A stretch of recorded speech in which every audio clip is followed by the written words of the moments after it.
Doublespeak reinvented. As we've covered, the true notoriety of Nutrilite and its owner Carl Renberg was not gained as the first MLM, but rather for the FDA's landmark prosecution of the company, Renberg, and his MLM inventors, William Castleberry and Lee Mittinger, for making dangerous medical claims for their vitamin nostrums. Nutrilite's true legacy enabled today's vitamin and supplement industry to proclaim itself, quote, alternative medicine, while stating on all products, quote, has not been evaluated by the Food and Drug Administration. This product is not intended to diagnose, treat, cure, or prevent any disease. Federal regulators proved no match for the legal defense of deception employed by Nutrilite. As reported triumphantly in Renberg's biography published by Amway, quote, during the settlement talks, Charlie Rhine, Nutrilite's attorney, took the vitamins and minerals one by one and wrung allowable claims out of the FDA. The consent decree listed 54 claims that anyone could make about vitamins and minerals. Nutrilite then proceeded to use the approved words wrung out of the FDA to make the same dangerous and false claims. Nutrilite called it a new language. This linguistic distortion and a successful defense of a strategy of deception laid the foundation for an extensive and sophisticated use of words to control thoughts. War is peace, as Orwell might have phrased it. To achieve what the FDA termed a subterfuge, Mittinger and Castleberry hired the prominent attorney Charles Rhine, who would later become world famous for his involvement in one of America's greatest deceptions, the Watergate scandal and cover-up by President Richard Nixon. While Rhine's legal maneuvers and skills as a wordsmith mostly protected Nutrilite from the FDA's medical fraud charges, the fake identity of direct selling and the deft and devious use of sales vocabulary successfully disguised the plan from commercial fraud charges. Only in the late 1960s did state and federal regulators finally begin to see through the schemes modeled on Nutrilite as product-based pyramid schemes disguised as direct selling.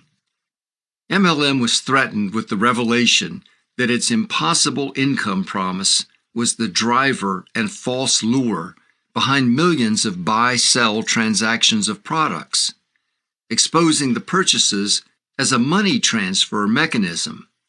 A specialized language, a form of commercial doublespeak, was adopted to obscure the entrapping endless chain incentive and to make the purchases appear as ordinary consumer purchases unrelated to the income scheme.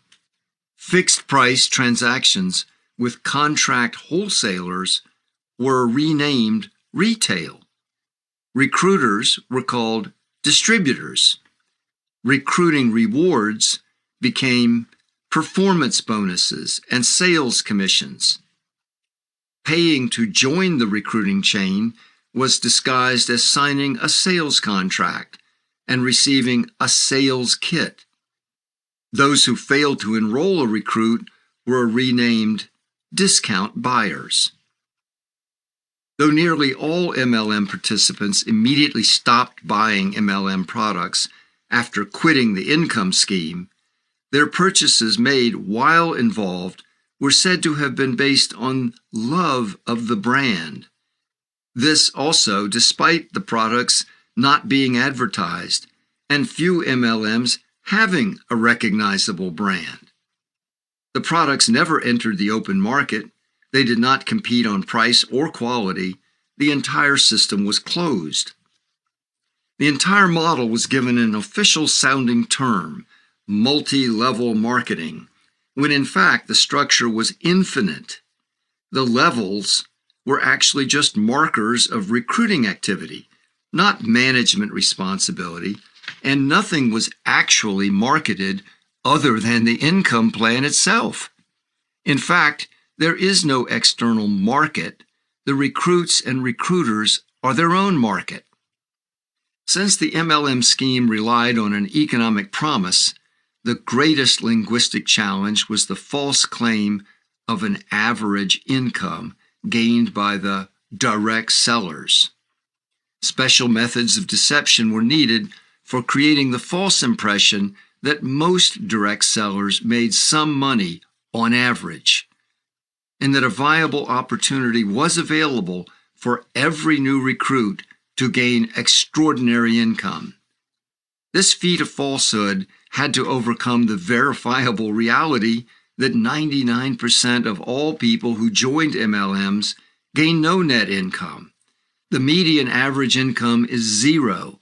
Worse, the success of 1%, those at the peak of the pyramid, relied totally on the losses of all the others.